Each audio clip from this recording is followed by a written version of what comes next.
Yazi ukuphila, we are in a war. Ukuphila nje kukodwa sisempini. Ikhona impi esibhekene nayo sabantu siphila.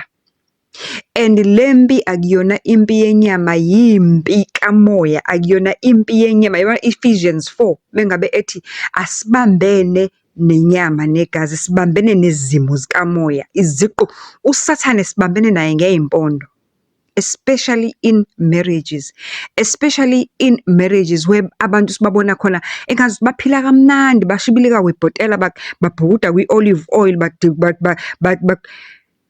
hey, inkulu impi sibhekene nayo. Ukuphila nje kwakona kukodwa kuyimpi. And I want to salute each and every woman that has been through a hell of a marriage, that has been through trauma in the name of marriage and survived it, because wow. And I want to say thank you to each and every man that has taken up their time and shared their stories with me. Noma ngabe sasingani, sisempini guys. And ngiyacela ukuthi singakukhohlwa ukukhuleka. Mkhulekele umuntu ungamazi, usibonile istory sakhe sibhalile kwi story times ka Meaningful Conversations with uZandi Mfeka uMalwandle.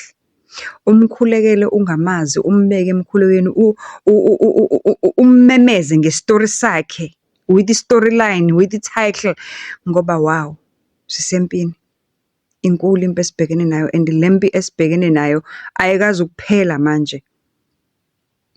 Abantu i-soft life bayifuna ngenkani, bayifuna ngey'nhlanhla zabanye abantu, bayifuna ngemimoya yabanye abantu, bayifuna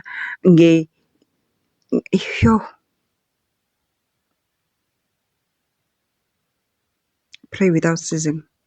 Nawe uzikhulekele cause awazi ukuthi namhlanje ufunda istory esiqhamuka komunye umuntu, kusasa sizobe sifunda istory esiqhamuka kuwena, nawe usuthuleke first i-testimony. Kodwa engikwaziyo ukuthi no matter what happens, uze ungalenzi iphutha lokuthi you go back and repeat what has been told already here. Ngena kuleso simo ngephutha, ungangeni ubhekile mntakama, ngoba wow. Kwaze kwanzima ukushada, kwanzima ukujola, aze akhohlakala amadoda anemali. Aze akhohlakala amadoda anemali. Yaze yakhohlakala imindeni yethu esijikelayo kumele ngabe iyasupporta.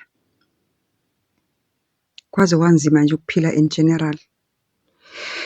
Hayi, kulungile. Kodwa-ke nasothini soqhubeka siphile. Never stop to pray.